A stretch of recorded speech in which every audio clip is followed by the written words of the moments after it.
Bienvenue sur InfoLive TV, ici Dina Cohen, voici les titres de ce journal. Selon un rapport d'une commission bipartite présenté mardi au vice-président élu Joe Biden, il est à prévoir que les États-Unis seront la cible d'un attentat terroriste avec des armes nucléaires, ou plus vraisemblablement des armes biologiques avant 2013.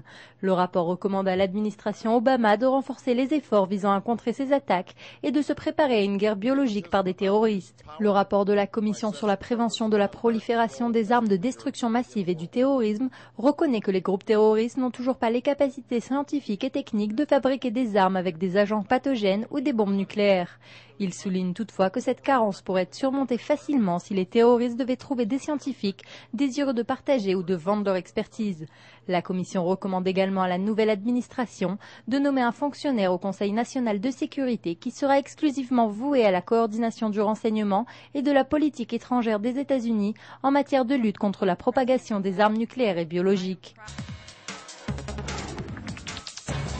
Un adolescent juif de 15 ans a été sérieusement blessé à la tête par un bloc de pierre lancé par des Palestiniens près de la maison de la discorde ce mardi à Hebron. Il a été transporté à l'hôpital Hadassah Ein Karem de Jérusalem. La tension est à son comble dans la ville de Hebron où près de 1500 jeunes se sont rendus au cours de la nuit pour empêcher l'évacuation de la maison de la discorde. Les affrontements se poursuivent sur place entre les habitants juifs et les Palestiniens alors que les forces de sécurité tentent de les séparer. Le Parti travailliste a dû reporter au 10 décembre ses primaires pour désigner ses candidats aux législatives de février suite à une cascade de panne dans le système informatique. La commission électorale a annoncé l'annulation du vote en cours et son report vu la défaillance du système informatique utilisé pour la première fois en Israël.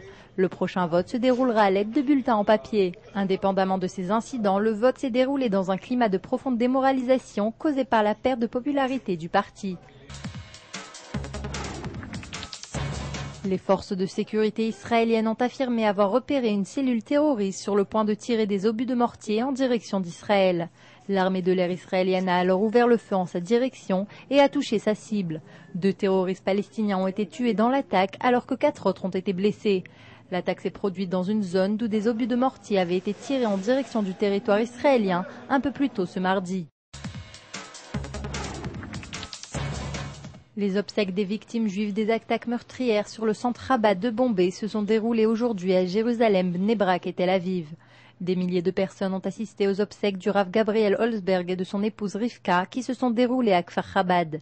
De nombreuses personnalités étaient présentes, dont des politiciens, des rabbins et des représentants du mouvement Chabad.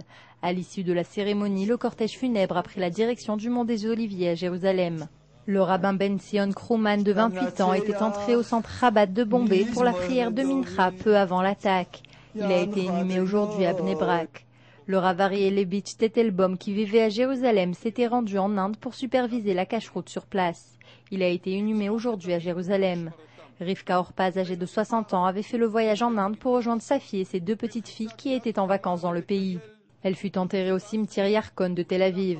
La dernière victime de ce carnage était Norma Schwarzblatt-Rabinovitch, âgée de 50 ans, qui était de nationalité mexicaine.